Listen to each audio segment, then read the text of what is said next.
स्वागत है आप सभी का आज के हमारे इस नए वीडियो में। आज का वीडियो का टॉपिक बहुत ही महत्वपूर्ण होने वाला है, क्योंकि आज के इस वीडियो में हम जानने वाले हैं मूर्ति पूजा करनी चाहिए कि नहीं। इस पर तीन संतों के विचार। एक तरफ है कथावाचक देवकीनंदन ठाकुर और चित्रलेखा जी, दूसरी तरफ है संत रामपाल जी महाराज। आइए वीडियो शुरू करते हैं और जानते हैं विचार देवकीनंदन ठाकुर जी महाराज जी।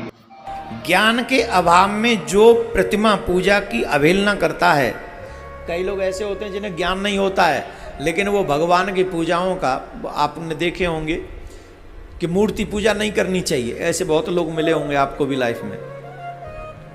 स्पष्ट प्रमाण है यहां पर शिव पुराण में इस बात का, स्पष्ट।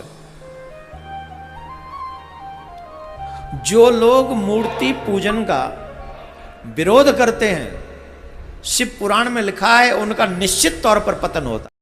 दोस्तों, अभी आप सभी ने सुने कथावाचक देवकीनंदन ठाकुर जी के विचार। आइए अब सुनते हैं देवी चित्रलेखा जी के विचार। और हमारी सनातनी परंपरा ऐसी कहती है कि ये जो मूर्ति पूजा है ये तभी से शुरू हुई कि जब प्रहलाद को पत्थर में भगवान मिल सकते तो हमको क्यों नहीं मिल सकते। इसलिए मंदिरों में, घरों में पत्थर की मूर्तियां आने लगी। कुछ लोग तर्क करते, अरे ये तो पत्थर ही तो है, इसमें क्या भगवान मिलेगा। क्यों नहीं मिलेगा? विश्वास हो तो ठाकुर कहीं से प्रकट हो सकते हैं। दोस्तों, तो आप सभी ने अभी सुने दोनों कथावाचकों के विचार। अब आइए सुनते हैं संत रामपाल जी महाराज जी के विचार। मूर्ति पूजा कहाँ से शुरू की? हमारे ऋषि महर्षि इनकी पूजा करते आए तो हम भी करने लग गए। यानी इनको मूर्ति रखना पाप नहीं है। जैसे आपके दादा परदादा की कोई मूर्ति है, पिताजी की, फादर की मूर्ति है, माँ की मूर्ति है, तो उस मूर्ति को रखने में क्या पाप है भाई? कोई दोष नहीं। और उसको नमस्कार भी कर दिया सत्कार से तो वो भी पाप नहीं। मतलब कहने का भाव ये है कि हम किसी मूर्ति को रखते हैं, अपने माता पिता को की मूर्ति है तो वो बुरी नहीं है, लेकिन उसको भगवान मान के पूजना ये गलत है।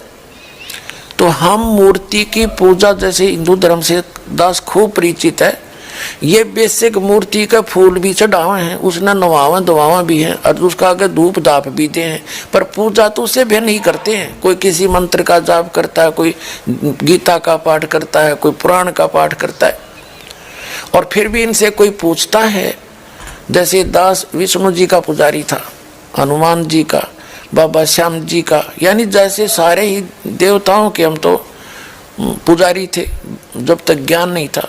तो फिर भी हमसे कोई पूछता था कि समाधि ध्यान लगाया करो।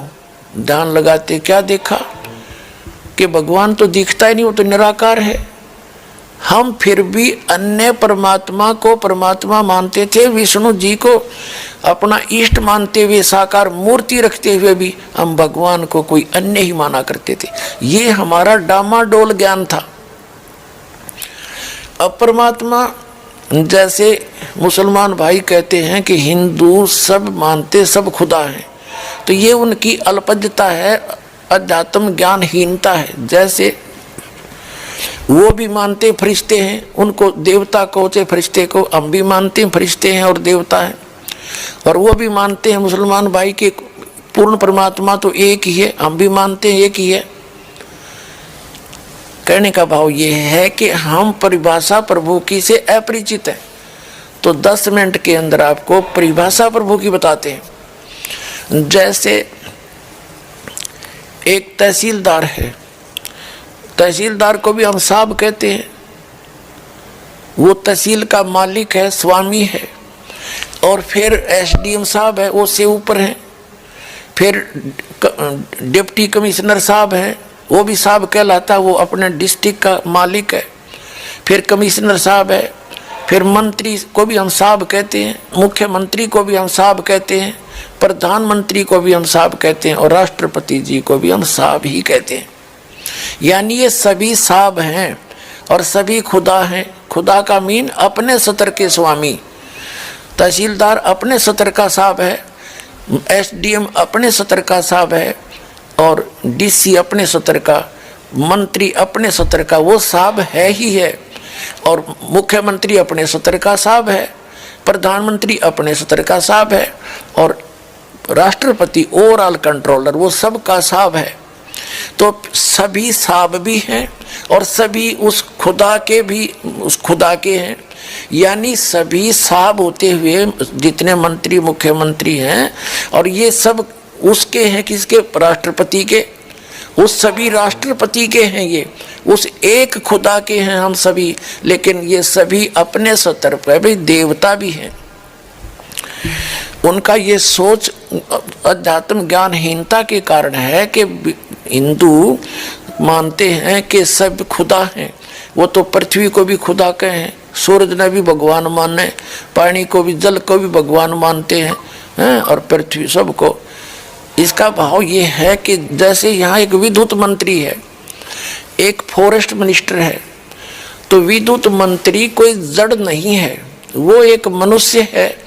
उसके अंतर्गत ये सारी इलेक्ट्रिक विभाग जो इलेक्ट्रिकल, ये सारे विभाग आते हैं।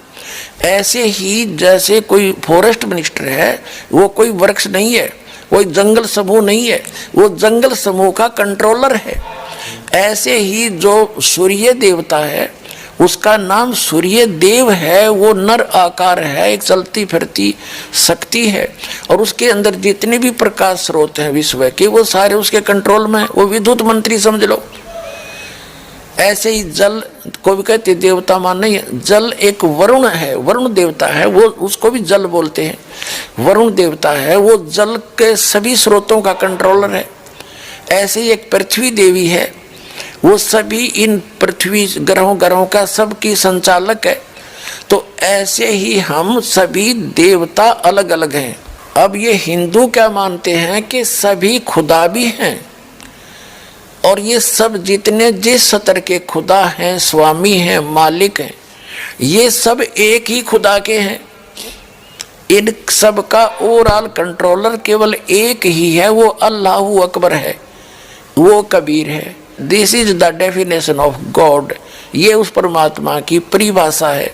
इसको ना समझकर हम भ्रमित हैं। हम अब दास जो प्रयत्न कर रहा है कि उस अल्लाहु अकबर की जानकारी दास के पास है, जिसकी न तो हजरत मोहम्मद जी को प्राप्त हुई, क्योंकि हजरत मोहम्मद जी को जिसने ज्ञान दिया, कुरान शरीफ का ज्ञान दाता, सूरत फुरकानी 25 आयत 52 से लेकर 59 में स्पष्ट करता है, कोई कबीर अल्लाह है, अल्लाह कबीर है, उसको बड़ा कहते हैं मुसलमान भाई। तो बड़ा भगवान है, उसकी जानकारी कुरान शरीफ का ज्ञान दाता भी नहीं जानता। वो कहता उसके लिए ये वही है, वो अल्लाहु अकबर जिसने 6 दिन में सृष्टि रची, 7वां दिन तख्त पर जा बैठा। और उसकी खबर किसी बाखबर से पूछो, इससे सौसीध है कि कुरान शरीफ का ज्ञानदाता भी उस अल्लाहु अकबर के से अपरिचित है, उसकी ना भक्ति से परिचित है, ना उसके ज्ञान से परिचित है। वो कौन है, कहाँ है, उससे भी परिचित नहीं है। उसके से ये दास परिचित है, वो बाखबर ये पर दास है। इसके पास आओ और अपना कल्याण कराओ।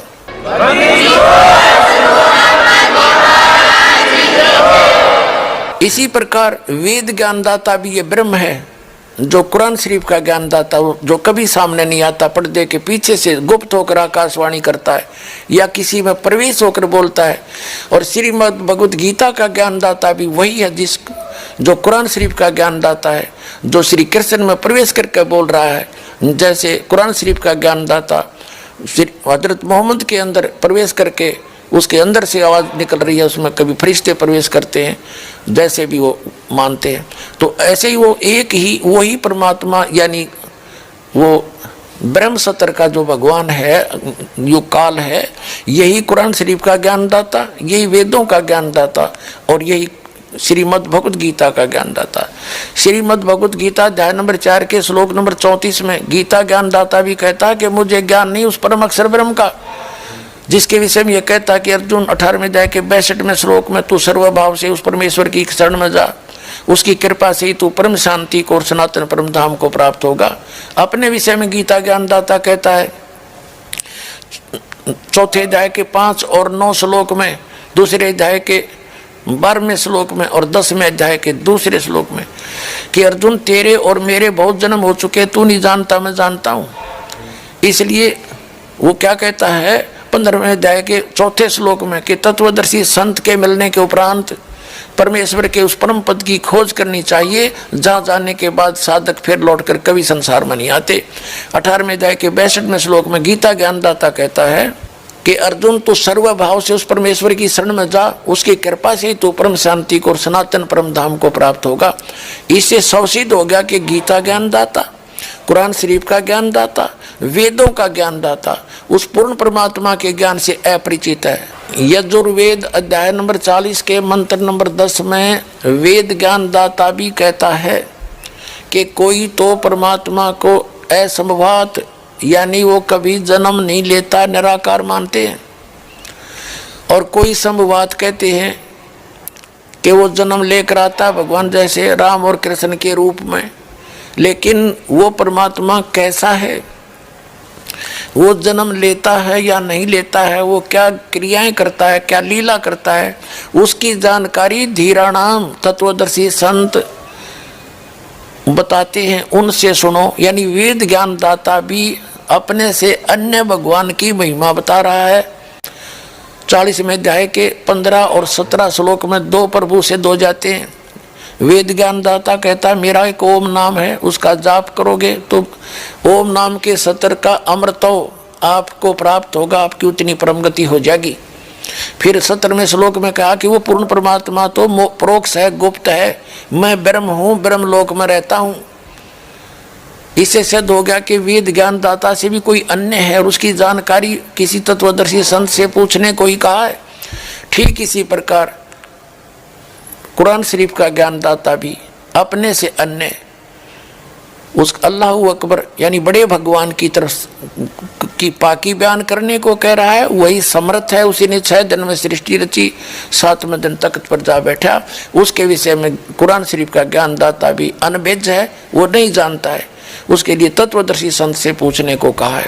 तो वो तत्वदर्शी संत ये दास है, दास के पास कंप्लीट कोर्स है, कंप्लीट स्पिरिचुअल नॉलेज है। आइए और ग्रहण करिए, अपना कल्याण कराइए। बोलो सतगुरुदेव की जय हो।